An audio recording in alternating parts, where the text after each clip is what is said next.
ان الذين كفروا وصدوا عن سبيل الله ثم ماتوا وهم كفار فلن يغفر الله لهم.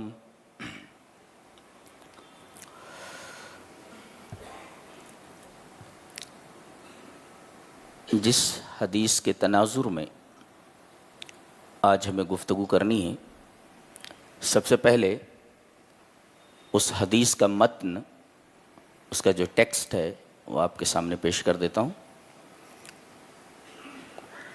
حدثنی یزید بن ابی حبیب ان عبد الرحمن بن شماسة حدثه قال لما حضرت عمرو بن العاص الوفاة بكى فقال له ابنه عبد الله لم تبكي أجزعان للموت فقال لا والله ولكن مما بعد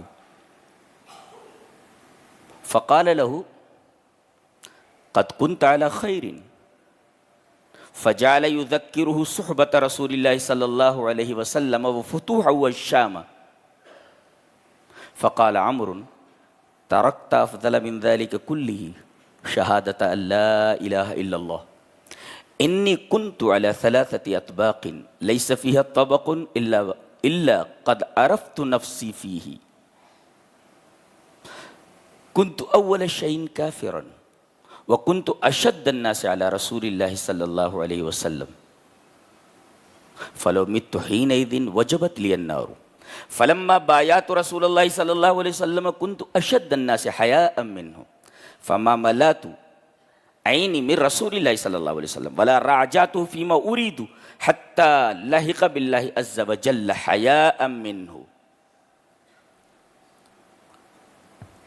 فلو مت يومئذ قال الناس هنيئا لأمر أسلم وكان على خير فمات فرجي له الجنة ثم تلبست بعد ذلك بالسلطان وأشياء فلا أدري علي أملي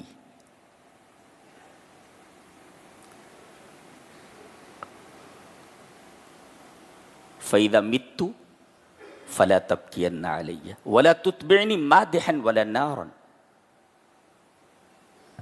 وشدوا علي إزاري فإني مخاصم وشنوا علي التراب شنا فإن جنبي الأيسر ليس بأحق بالتراب من جنبي الأيسر ولا تجعلن في قبري خشبة ولا حجرا فإذا واريتموني في قبري فقعدوا عندي قدر نحر جزور وتقطيعها أستأنس بكم رواه أحمد في مسنده وسندہ حسن. اللہ، یہ پوری روایت ہے جو 2 صفحات پر پھیلی ہوئی ہے. میں نے من وعن وہ حدیث آپ کے سامنے پیش کر دی. یہ اس کا عربی ٹیکسٹ ہے، اس کا عربی متن ہے.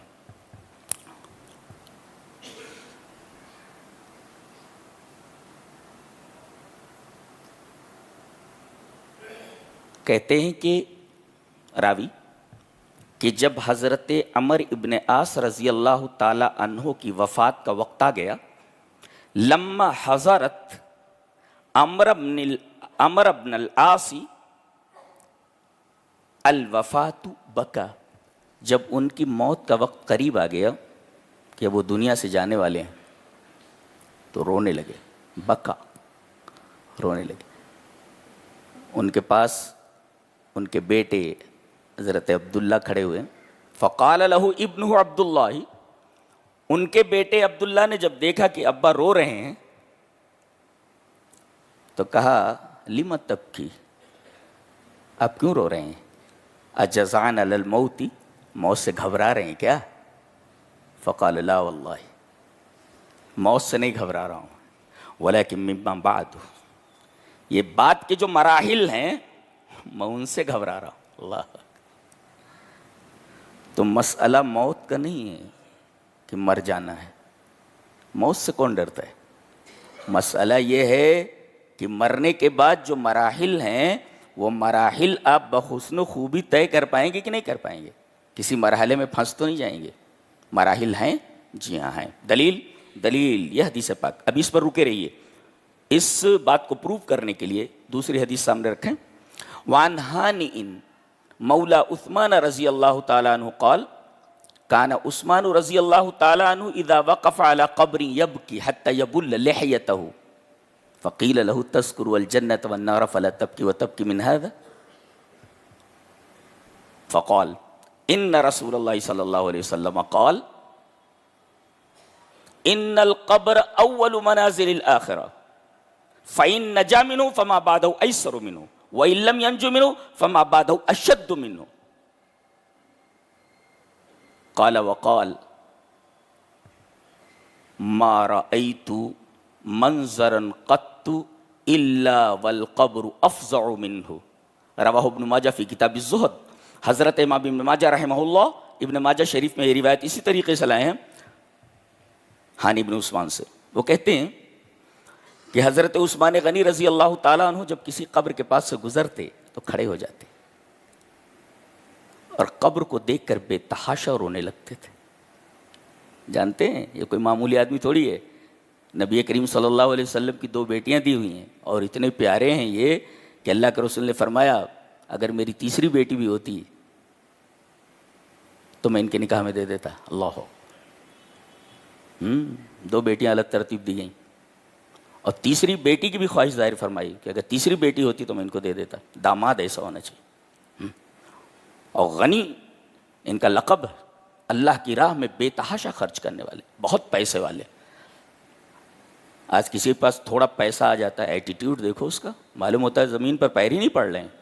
ارے بھائی یہ اکڑ کر کے چل رہا ہے, زمین پھاڑ دے گا کہ پہاڑوں کو پہنچ جائے گا. انک لن تخرق الارض ولن تبلغ الجبال طولا, پہاڑ بن جائے گا, پہاڑ پر چڑھ جائے گا یا زمین پھاڑ دے گا. تو پیسے آ گئے تو ایٹیٹیوڈ نہیں ملتا ہے. یہ دیکھو غنی ہے, یہ قبر کے پاس سے گزر رہے, ٹھہر جا رہے, بے تحاشا روتے ہیں. آج دل کی سختی کا حال یہ ہے کہ آدمی مسجد تو مسجد, قبرستان میں قبر کے پاس کھڑا ہوا ہے اور بات کر رہا ہے موبائل سے. حیا نہیں آتی, شرم نہیں آتی. شرم و حیا دھو کر کے پی گئے ہو, تم کو ڈر نہیں لگتا؟ یہی ڈر نہیں ہے نا, تبھی تو لاج جوتے کھا رہے ہو پوری دنیا کے اندر. یہ تمہارے وتیرے ہیں اور ان وتیروں کے بدلے اللہ تبارک و تعالیٰ کے فیصلے تمہارے خلاف نازل ہو رہے ہیں. یہ سارا تمہارا کیا دھرا ہے. یہ ساری مصیبتیں جو تم پر آئی ہوئی ہیں یہ تمہارے عملوں کا نتیجہ ہے, یہ تمہارے کرتوتوں کا نتیجہ ہے. کوئی اس کا ذمہ دار نہیں, تم خود اس کی ذمہ دار ہو. آدمی اتنا سخت دل کیسے ہو سکتا ہے, اتنا سنگ دل کیسے ہو سکتا ہے؟ تم حضرت عثمان غنی سے زیادہ پیسے والے ہو. تو کان عثمان رضی اللہ تعالیٰ عنہ اذا وقف علی قبر یبکی, بے تحاشا روتے, حتی یبل لحیتہ, یہاں تک کہ اپنی داڑھی تر کر لیتے, نہ روتے تھے. اگر آدمی کے پاس پیسہ ہو تو دل اور سوچ اور فکر حضرت عثمان کی دے. پوچھا گیا آپ جنت اور جہنم کا تذکرہ کرتے ہیں لیکن نہیں روتے. وہ تب کی منہا قبر دیکھ کر کے رو پڑتے ہیں آپ. وجہ کہا کہ میں نے جناب محمد رسول اللہ صلی اللہ علیہ وسلم کو فرماتے سنا ہے کہ قبر یہ آخرت کی منزلوں میں سے, مرحلوں میں سے پہلا مرحلہ ہے. اس مرحلے میں جو نجات پا گیا آگے مراحل اس کے لیے آسان ہے, اور یہاں جو پھنس گیا اگلے مرحلوں میں پھنستا چلا جائے گا. اور پھر آپ نے فرمایا میں نے قبر سے زیادہ خوفناک منظر نہیں دیکھا, خوفناک منظر نہیں دیکھا. یہ بدن جس کو حرام کھا کھا کر کے آدمی موٹا کر رہا ہے, کیڑوں کی غذا ہے. قبر کے کیڑے انتظار میں ہیں کہ تو نے جو بدن بنایا ہے نا حرام کھا کھا کر کے, یہ میری غذا ہے, آجا. کیڑے انتظار میں ہیں. ساری ہیکڑی ہوا ہو جاتی, ساری ہیکڑی ہوا ہو جاتی آدمی. کیڑے انتظار میں ہیں جس بدن کو کھا کھا کر کے موٹا کر رہے ہو.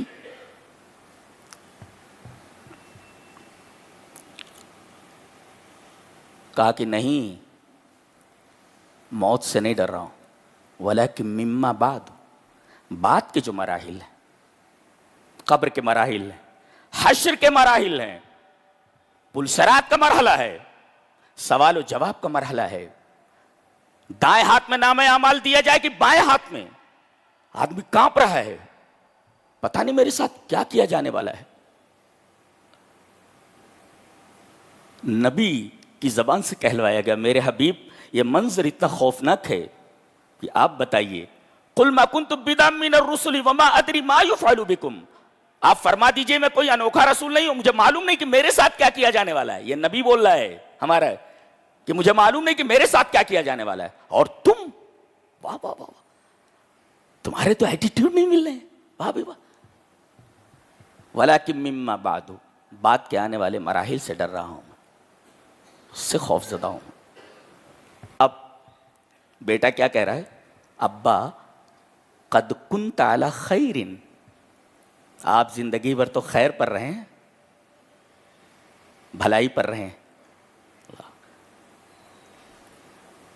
آپ کو اتنا گھبرانے کی ضرورت نہیں ہے. اور پھر خیر کی تفصیل حضرت عبداللہ کر رہے ہیں اپنے باپ کے سامنے.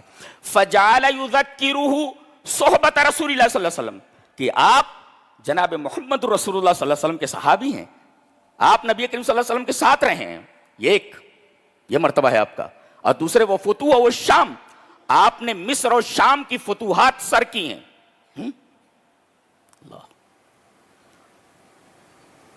اس سے ایک نکتہ ملا کہ محتضر جو ہوتا ہے، جو قریب المرگ ہو، وہ گھبرایا ہوا ہو کہ میرے ساتھ کیا کیا جانے والا ہے، تو اس کو تنبیہ کی جائے، اس کو دلاسا دیا جائے، اور یہ کہا جائے کہ اللہ تبارک و تعالیٰ کے ساتھ حسن ظن رکھ، اللہ کے ساتھ بدگمان مت ہو، امید کر کے اللہ تجھے معاف کر دے گا.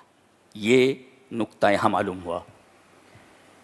وہ کہہ رہے ہیں کہ آپ صحابی ہیں اور اسلام کے بڑے بڑے کام آپ نے کیے ہیں، فتوحات کے دائرے آپ کی وجہ سے وسیع ہوئے ہیں، وہ فتوح و شام. کہا کہ ٹھیک ہے، لیکن ایک بات جو سب سے بڑی ہے وہ تم نے چھوڑ دی. قد ترکت افضل من ذلک کلہ، کہا کہ وہ کیا؟ تم نے کہا کہ میں صحابی ہوں، تم نے کہا کہ میں نے شام کے ایریے فتح کیے ہیں، سب سے بڑی چیز تو تم نے چھوڑ دی. وہ بولے نہیں تم، قد ترکت افضل من ذلک کلہ، سب سے افضل چیز اور سب سے بڑی چیز تو تم نے چھوڑ دیا. وہ کہا کہ وہ کیا؟ کہا کہ شہادت لا الہ الا اللہ، توحید کی گواہی. اور آپ نے فرمایا میری زندگی کے 3 احوال گزرے ہیں، میری زندگی کے 3 پارٹس ہیں، اور میں ہر پارٹ سے واقف ہوں، میں اپنے آپ کو پہچانتا ہوں. میری زندگی کے 3 مرحلے ہیں، اور ہر مرحلہ کیسا ہے مجھے معلوم ہے. پہلا مرحلہ، کنت اول شیء کافرا، سب سے پہلے میں کافر تھا. وکنت اشد الناس علی رسول اللہ صلی اللہ علیہ وسلم، نقطہ دیکھو، پہلے کہا گیا میں کافر تھا، اچھا، وکنت اشد الناس علی رسول اللہ صلی اللہ علیہ وسلم، اور رسول اللہ صلی اللہ علیہ وسلم کا سب سے بڑا دشمن تھا. میری تمنا یہ تھی کہ یہ میرے شمشیر کے تلے کبھی آئے تو میں ان کی گردن اتار دوں. ہاں، اتنی دشمنی تھی. نقطہ ملا، میں پہلے کافر تھا، اور نبی کریم صلی اللہ علیہ وسلم کے تعلق سے میرے دل میں بڑا کینہ، بڑا بغض اور بڑی عداوت گھسی ہوئی تھی. پتہ یہ چلا جو کافر ہوتا ہے نا، وہ رسول اللہ صلی اللہ علیہ وسلم سے دشمنی ضرور رکھتا ہے. یہ جی ہاں، کنت اول شیء کافرا وکنت اشد الناس علی رسول اللہ صلی اللہ علیہ وسلم، رسول اللہ کا سب سے بڑا دشمن کافر، رسول اللہ کا سب سے بڑا دشمن. نبی کے ہاتھ پر میں نے بیعت کیا. کہتے ہیں کہ زندگی بھر میں نے نبی کو آنکھ بھر کر نہیں دیکھا حیا سے. جانتے ہیں یہ کتنا بڑا آدمی ہے، اتنا بڑا شمشیر زن ہے، تلواروں کی جھنکار میں پوری زندگی گزری ہے. معلوم ہے آپ کو، اتنا بہادر آدمی ہے. عمر بن عاص رضی اللہ، بڑے پیارے صحابی ہیں نبی کریم صلی اللہ علیہ وسلم، بہت بہادر ہیں. مصر فتح کیا انہوں نے، شام فتح کیا، اور دل اتنا پیارا ہے. اللہ اکبر. کہتے ہیں کہ فسطاط کہتے خیمے کو، ٹینٹ کو. جو مصر کا دارالسلطنت اسکندریہ تھا تو اس کا محاصرہ کیے ہوئے تھے لوگ، فتح نہیں ہو رہا تھا. ٹینٹ ان کے لیے لگا دیا گیا تھا، ٹینٹ پہ رہتے تھے. جب اسکندریہ کے بارے میں خبر دی گئی کہ فتح ہو گیا ہے اسکندریہ، آپ نے فرمایا کہ خیمہ اکھاڑ لیا جائے. اس کے بعد آپ ٹہلتے ٹہلتے خیمے میں آئے تو دیکھا ایک کبوتری نے انڈے دے رکھے ہیں یا اس نے بچے دے رکھے ہیں، تاکہ خیموں کو ایسے ہی کھڑا رہنے دو۔ خادموں نے کہا حضرت یہ ٹینٹ یہ بڑا قیمتی ہے، یہ آپ ایک پرندے کی وجہ سے یہ ٹینٹ چھوڑ رہے ہیں؟ کہا کہ ہم توڑنے کے لیے نہیں، جوڑنے کے لیے آتے ہیں، ہم بسانے کے لیے آتے ہیں، اجاڑنے والے نہیں ہیں ہم۔ یہ مسلمان ہوتا ہے، یہ مسلمان ہوتا ہے۔ اور ایک کبوتری اور اس کے بچے کی وجہ سے حضرت عمر ابن عاص نے وہ ٹینٹ ویسے ہی رہنے دیا جی۔ اور آج اسی جگہ پر ایک بہت خوبصورت شہر بسا ہوا ہے جس کا نام فسطاط ہے۔ فسطاط میں ٹینٹ بسا ہوا ہے، یہ وہی ہیں حضرت عمر ابن عاص رضی اللہ تعالیٰ عنہ۔ شام فتح کیا، مصر فتح کیا، تلواروں کی جھنڈکار میں اس کی پوری زندگی گزری ہے صحابی کی۔ اور دیکھو کتنا گھبرا رہا ہے، یہ کس قدر گھبرا رہا ہے۔ کہتے ہیں کہ یہ میری زندگی کا دوسرا مرحلہ ہے کہ میں نے نبی کے ہاتھ پر بیعت کی، زندگی بھر کبھی آنکھ بھر کر نہیں دیکھا۔ کوئی اگر مجھ سے پوچھنا چاہتا کہ نبی کیسے ہیں تو میں آپ کا حلیہ نہیں بتا پاتا تھا، اتنا پیار کرتے تھے نبی کریم صلی اللہ علیہ وسلم سے۔ کہتے ہیں یہ میری زندگی کا دوسرا مرحلہ ہے، اگر اس مرحلے میں میں مر جاتا، پہلے مرحلے میں مر جاتا تو وجبت لی النار، اس مرحلے میں مر جاتا تو لوگ کہتے ہنی عمرین، مبارک ہو حضرت عمر ابن عاص کہ تم اسلام لائے اور اسلام پر مرے، خیر کے اوپر مرے، جنت کی امید کی جا سکتی ہے۔ یہ میری زندگی کا دوسرا مرحلہ ہے۔ تیسرا، ثم تلبست بعد ذلك بالسلطان واشیاء، پھر مجھے اقتدار دیا جانے لگا، عہدے دیے جانے لگے، دنیا کی بہت ساری چیزوں کی ذمہ داری دی جانے لگی۔ فلا ادری علی عملی، اب میرے ساتھ کیا ہونے والا ہے مجھے معلوم نہیں، مجھے دنیا میں ڈال دیا گیا، اب میرے لیے مضر ہے یا میرے لیے فائدہ مند ہے مجھے معلوم نہیں۔ اللہ، جس دنیا میں تم پھنسے ہوئے ہو، دیکھیں یہ صحابی کتنا پچھتا رہا ہے اس کے اوپر کہ دنیا میں پھنسنے کے بعد اب میرے ساتھ کیا ہونے والا ہے مجھے معلوم نہیں۔ فلا ادری علی عملی، اچھا کہتے ہیں کہ جب میں مر جاؤں، اب یہ تیسرا معاملہ ہے، اب فَإِذَا مِتُّ، جب میں مر جاؤں، فَلَا تَبْكِيَنَّ عَلَيَّ، میرے اوپر رونا نہیں تم لوگ، وَلَا تُتْبِعْنِي مَادِحًا وَلَا نَارًا، اور میرے پیچھے کسی تعریف کرنے والے کو اور آگ کو مت لے جانا۔ میرے جنازے کے پیچھے، میرے جنازے میں کوئی تعریف کرنے والا شامل نہیں ہونا چاہیے۔ ہر آدمی اپنی تعریف چاہتا ہے، اتنا بڑا کمانڈر ان چیف ہے، کہہ رہا ہے قطعاً نہیں، کوئی تعریف کرنے والا میرے جنازے میں شریک نہ ہو، اس لیے کہ ساری ڈگریاں، ساری تعریفیں، سارا مال، سب کچھ موت کی سرحد پر ختم ہو جاتا ہے۔ جیسے آیا تھا خالی ہاتھ، جاتا ہے تو خالی ہاتھ، چند گز کفن دے دیا جاتا ہے اس کو، وہ بھی چند دن کے بعد بوسیدہ اور پرانا ہو جاتا ہے، اٹھایا جائے گا تو ننگا اٹھایا جائے گا۔ یہ تمہاری اوقات، یہ اوقات ہے تمہاری، یہ اوقات۔ آئے تھے تو خالی ہاتھ، جا رہے ہو تو خالی ہاتھ۔ اللہ کہہ رہے ہیں کہ ایسا کرنا کہ نہلانے کے بعد شد علی ازاری فإنی مخاصم، میرا ازار بند ذرا کس کر باندھ دینا، اللہ میرا تہبند کس کر باندھ دینا۔ کیوں؟ اس لیے کہ اب مجھے سوالات کے جوابات دینے ہیں۔ فإنی مخاصم، اس بات سوال الملکین فی القبر، اس بات ہے اس حدیث میں کہ قبر میں دو فرشتے ہیں جو سوال کرتے ہیں اور قبر والے کو، صاحب قبر کو اس کا جواب دینا ہے۔ کہہ رہے ہیں میرا ازار بند ذرا کس کر باندھ دینا۔ کیوں؟ اس لیے کہ مجھے سوالات کے جوابات دینے۔ ایک بچے کو امتحان دینا ہوتا ہے، پیپر حل کرنا ہوتا ہے تو پہلے سے کتنا پریشان ہوتا ہے، کتنی تیاری کرتا ہے۔ ایسے ہی میرا ازار ذرا کس کر باندھ دینا، اس لیے کہ مجھ سے جواب طلبی ہونے والی ہے۔ فإنی مخاصم، ایک، اور جب مجھے دفن کرنے دینا تو شنو علی التراب شنن، تو مٹی چاروں طرف ڈال دینا، داہنے طرف بھی بائیں طرف بھی، اس لیے کہ میرا داہنا پہلو یہ زیادہ مستحق نہیں مٹی کا بائیں پہلو کے مقابل میں، جی سارے پہلو یہاں برابر ہو گئے ہیں تو سب جگہ مٹی ڈال دینا۔ اچھا، وَلَا تَجْعَلَنَّ فِي قَبْرِ خَشَبَةً وَلَا حَجَرًا، میری اس قبر کے اوپر کوئی لکڑی مت لگانا، کوئی پتھر نہ لگانا، فلاں صاحب تھے، پتھر پر لکھ دیا گیا کتبے پر فلاں صاحب تھے، انہوں نے یہ کارنامے انجام دے. بولے بالکل نہیں، کوئی لکڑی نہیں لگانا، کوئی پتھر نہیں لگانا. اور اس کے بعد کہہ رہے ہیں فَإِذَا وَارَيْتُمُونِي فِي قَبْرِي، جب تم لوگ مجھے میری قبر میں چھپا دو تو جلدی بھاگنا نہیں. بولتے اللہ پر کس قدر ڈرا ہوا ہے صحابی. دیکھو جب مجھے قبر میں ڈال کر کے مٹی برابر کر دو تو بھاگنا نہیں جلدی سے. فَقُعُدُوا عِنْدِي، میرے پاس ذرا بیٹھو. کتنا؟ قدر نحر جزور وتقطیعها، اتنی دیر کہ ایک جزور کہتے ہیں اونٹ کو، ایک اونٹ کو ذبح کر کے وہ تقطیعها، اور اس کے ٹکڑے کرنے میں جو وقت لگتا ہے، اونٹ ذبح کرنے اور اس کے ٹکڑے ٹکڑے اور بوٹیاں بنانے میں جتنا وقت لگتا ہے اتنی دیر تو کم سے کم رکو. کیوں؟ میرے پاس اتنی دیر کیوں بیٹھنے کے لیے میں کہہ رہا ہوں؟ استانس بکم، تم سے مجھے انس حاصل ہوگا کہ میرے پاس ابھی لوگ ہیں. اللہ اکبر. ہاں مردہ محسوس کرتا ہے، یہاں تک کہ اس کو احساس کرا دیا جاتا ہے کہ لوگ ہیں یہاں. اور ترمذی کتاب الجنائز کے اندر وہ روایت موجود ہے کہ انسیت تو ہوگی ہی، ساتھ ساتھ اللہ تبارک و تعالی اس مردے کو واپس پلٹنے والوں کے جوتوں کی آواز سنا دیتا ہے. حدیث اس طرح وان انس رضی اللہ تعالی عنہ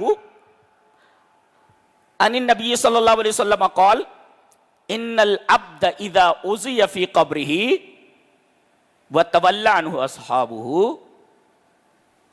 انه ليسمع قرعن عليهم یا انه ليسمع قرعن عليهم. رواه الترمذی فی کتاب الجنائز.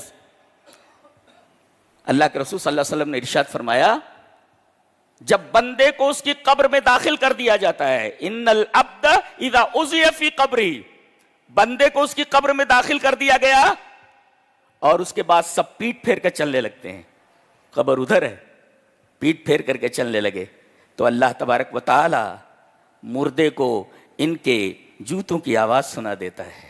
یہ جا رہے ہیں، دیکھ سب جا رہے ہیں جن کے ساتھ زندگی بھر تو نے وفا کی، بیٹا جس کے لیے تو نے حلال حرام کی تمیز نہیں کی، اعلیٰ تعلیم دلوائی، بیٹی کی اچھی سے اچھی جگہ شادی کی، حلال حرام کی تمیز نہیں کی. یہ تیرے وفادار دوست جو زندگی بھر اپنی وفا کا دم بھرتے رہے، دیکھ یہ تجھے چھوڑ کے جا رہے ہیں، یہ تجھے چھوڑ کے جا رہے ہیں. وہ تولا عنہ صحابی پیٹ پھیر کے جا رہے ہیں.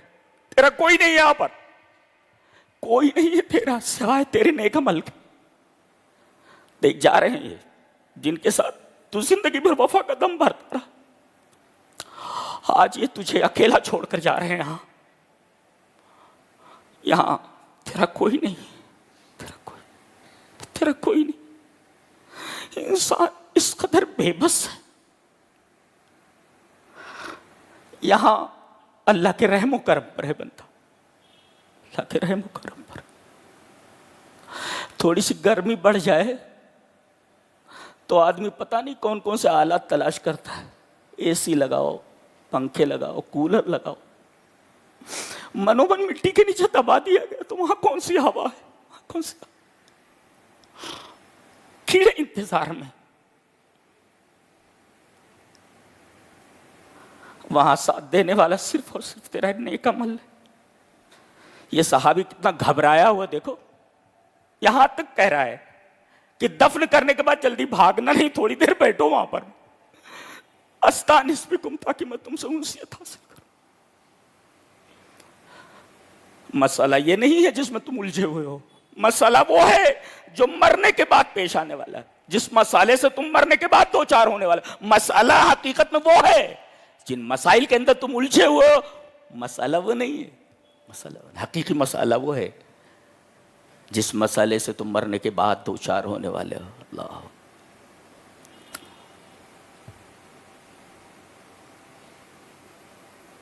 اور کیا کہا جا سکتا ہے. بس اللہ ہمیں نیک عمل اور اچھی سمجھ کی توفیق عطا فرمائے. آخر دعوانا الحمدللہ.